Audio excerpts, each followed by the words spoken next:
Hide the broccoli. I know I'm usually like giving you talking about like writing and books and everything, and not like how to feed a toddler, but like seriously, hide the broccoli. Have you ever seen someone work with like a small child, sometimes a big child, who does not like eating their vegetables? So what do? You take it and you put it in the blender with that tomato sauce, and you boil up those dino shaped noodles, and you give them some spaghetti with the broccoli and all the green goodness hidden inside. As a teacher, when I'm trying to get them to read, especially read something new, a new style of literature, what do? The same thing. I hide the broccoli. Hey, guess what, everybody? We're reading a play. I don't want to read a play. But guess what? You get to cuss in class. Hide the broccoli. Same thing applies with writing. When you are writing a story and there is this message that you want to get across, you don't want to put the message outright front facing forward. You want to hide the broccoli. You want to tuck the message inside of the story and let the readers absorb it. Let them come across it on their own. I'm Arby Alistair, by the way. Hi. I'm kind of newish here on YouTube. I'm trying to figure this thing out. So, come figure it out with me. I've been doing 75 videos in 75 days, and I'm an author. I'm a teacher, and all that jazz. And today, we're going to talk about the importance of story forward storytelling over message forward storytelling.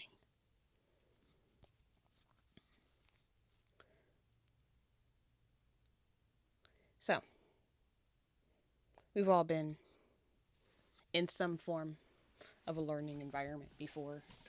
I am also very sure, right? And one thing that most people don't typically enjoy is being lectured, right? Not only do we not enjoy it, but as human beings, it's not something that we retain very easily. So when you are creating a story and you are putting the like message of the story right up front and center, and you are telling the readers what it is they are supposed to get out of your work. First off, how dare you tell me what I'm going to get out of this work? I'm going to take away what I take away. But if you are straight up telling them what it is that they are supposed to gain from this, and you are feeding it straight to them, it does not always translate into a well received story, into a story that people go back to enjoy. Versus if you focus on having compelling characters, compelling story, a compelling environment, the messages that you are trying to get across will naturally flow through. And the reader gets to discover these messages along with the story. I actually took notes today. So, again, I'm learning new things. I'm trying new methods. So, you see me checking my notes, then that's what I'm doing. I'm looking down to check my notes.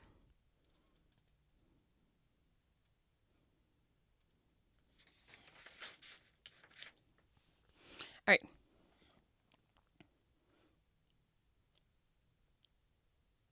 So, as a teacher, I have been officially a teacher for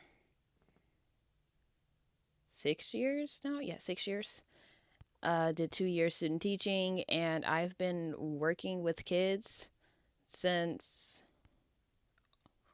2015. So for the last 11 years, I've been working with kids. I would work at a Boys and Girls Club throughout my college career. Um, so something that teaching has taught me is when students don't remember lectures. They just don't remember it. They don't retain it. But what they do remember is stories, it's characters, and feelings. So when you have a plot that moves the story along, and when you have characters that the students can connect with, whether they relate to whether they relate to the character or not, that's not what connection is about. Connection is about having some type of emotional pull to said character, whether you like the character or not.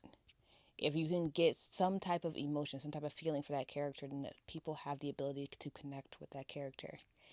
And feelings. Once a student or a reader feels something, that feeling that they have is always going to be remembered more than the words that came with it. This is why after you get done reading a great book, you're like, oh yeah, you're recommending it. Yeah. It's great. It was great. It was amazing. I recommend you read it. And then they ask, well, what was it about? And then you're just like, I don't remember. I just remember having a great time reading it because you remember the emotion that was tied to it without actually remembering the detail. Crazy how our memory works. So this is why, like, for some stories, when students leave my classroom after reading Fences, years later they're still reminiscing on Fences. They'll come into my classroom as juniors or seniors and they'll see the new sophomores like, oh, you're about to start reading Fences? You're going to love it. And it's not because they just like overly loved unlocking generational trauma. It was because they connected to the story and to the characters in an emotional way. And they got to take part in unlocking the issue. Because in like a story like Fences, in the play Fences, generational trauma is never outright said. But through storytelling, through experiencing things with these characters, you, as the reader, get the chance to unlock this, to diagnose this. And you kind of have this leg up on the characters themselves because the characters themselves don't even have a name for what's going on in their lives. But you and your class, who we spend like multiple discussions with, got the chance to go through this with them and figure it out for them. It gives you an experience rather than just something to look at.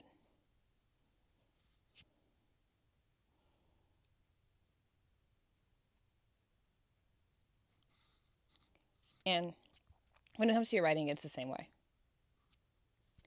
You don't really want to start your stories off with like, I want to teach the readers blank. Because if that is your main focus, to teach them something, then they oftentimes question why they're there. I'm not going to lie to you.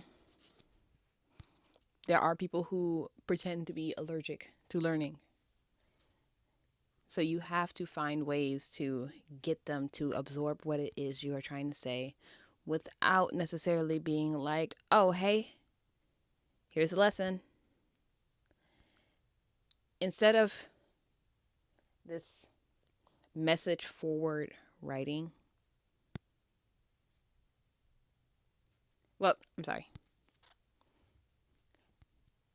Because message forward writing has a tendency to continuously put the big picture right up front. And something that I've learned, not only as a teacher in the classroom, but also as a writer, when looking back at reviews and seeing what people really connected with in my stories. Yes, the big picture is important. But if you are constantly pushing the big picture and putting it right in front of everybody's faces, they miss out on the little moments. And it's the little moments that people really connect with. that make them feel like they're a part of this story, that make them feel like they know these characters. And you can't skip out on that. Now, what I recommend more is to start a story out with the idea of how do I make them care? Because even if you are showing them a problem, showing them something that they should care about, that they should want to learn more about, you have to make them care before any of the information actually matters.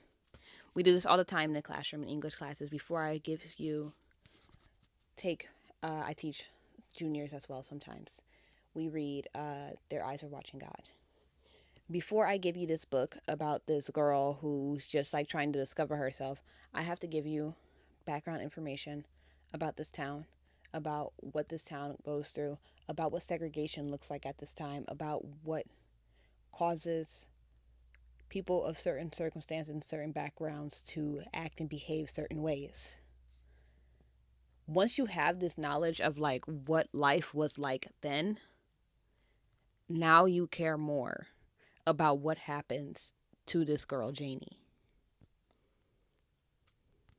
So, is this actually a conversation that we have pretty early on in my classroom? Again, I'm not really one to waste time in class. Like, the person that's like, I don't like small talk, and then they just like jump right in.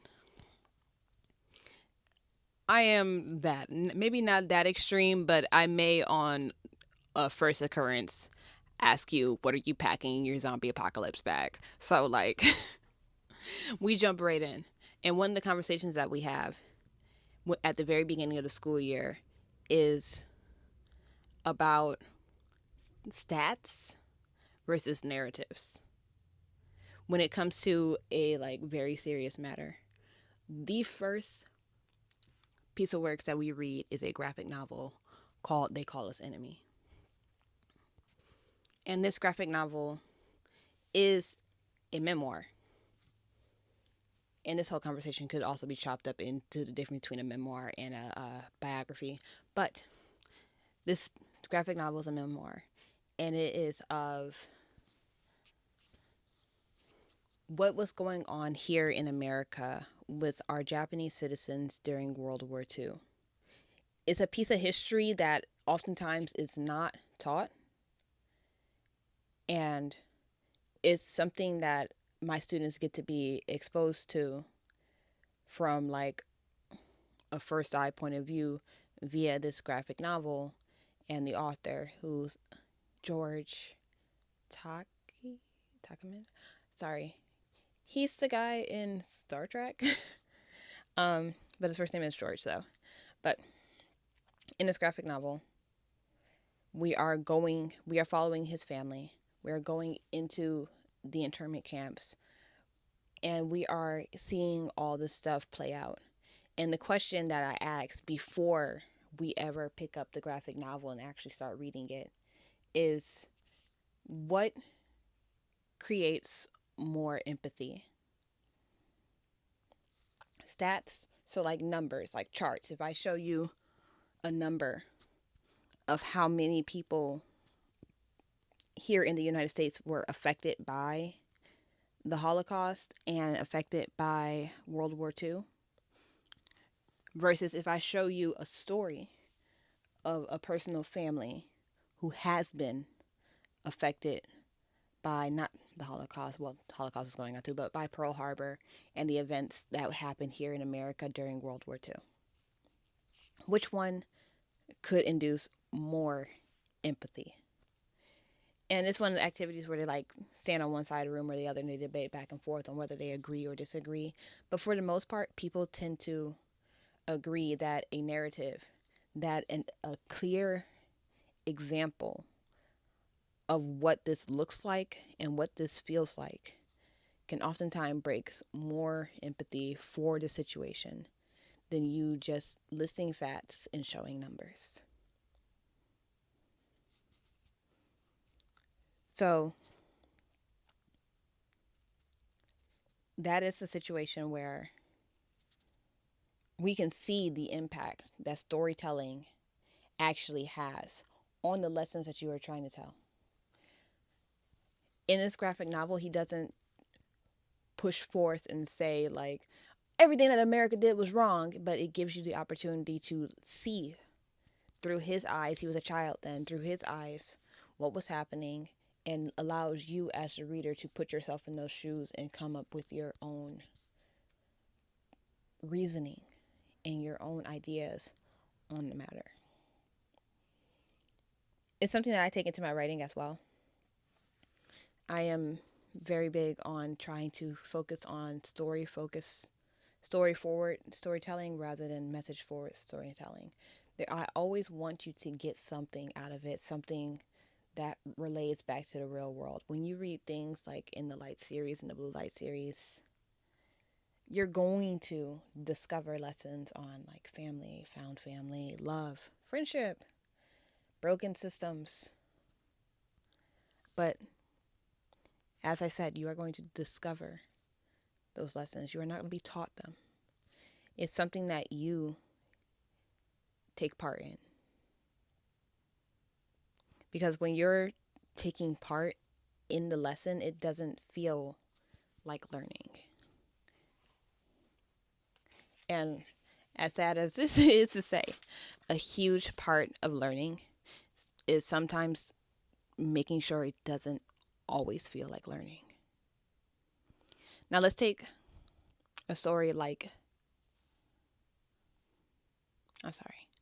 So let's take a story like what I was just telling you about, They Call Us Enemy, where this story is character centered and we focus in on this character and his family.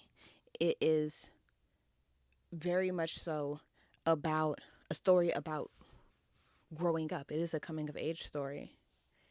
And you are in these terrible circumstances as you are growing up. So you see this big picture. You're a part of the big picture. But the main layout is not the big picture. And then another book that I have taught in classrooms, I have taught this with 8th graders, The Hate You Give. The Hate You Give is also a wonderfully told story, but I will say that The Hate You Give is one of those stories that is more message forward.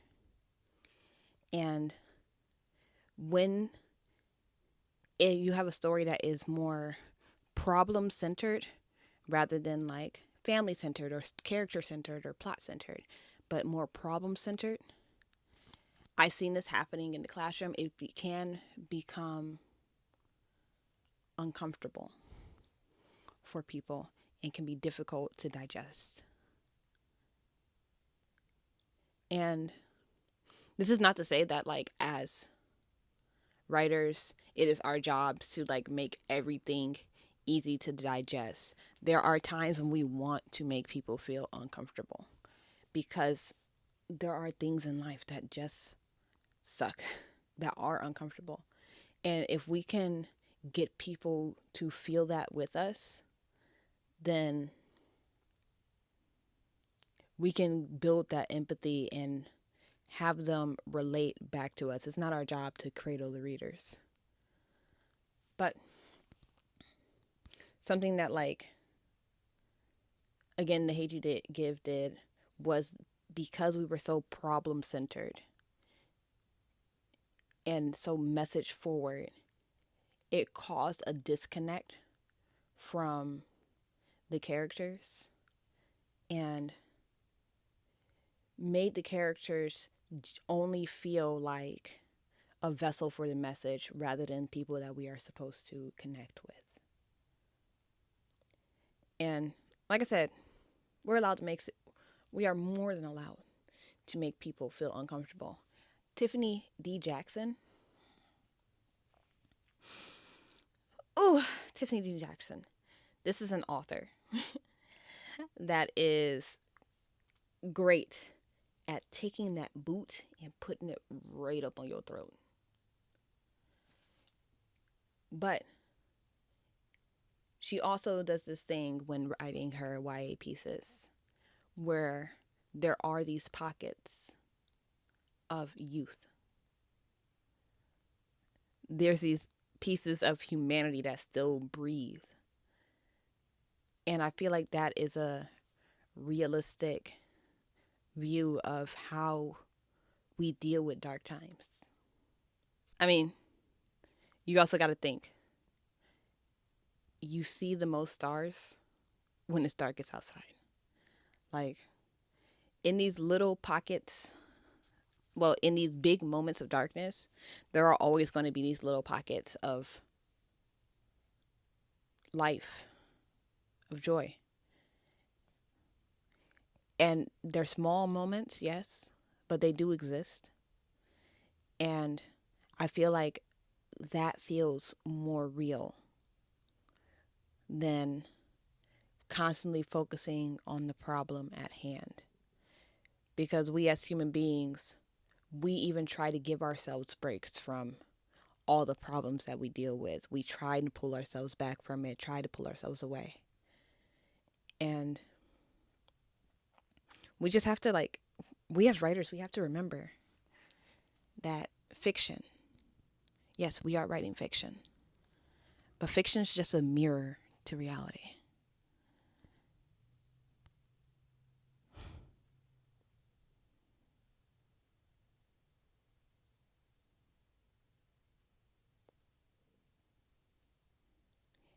We also, we have to remember that in real life, we are taught through experiences, right? We don't learn everything through a book, through a clear message, through a lecture.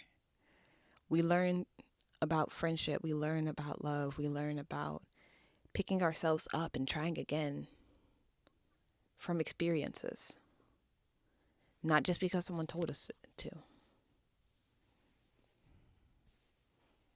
So don't take these opportunities, like, don't take these experiences away from the readers. Let them discover and learn and experience with your characters. Make them care. And hide the broccoli. Just keep that in your inner monologue. I'll be back tomorrow. I hope you will be too. And that is all.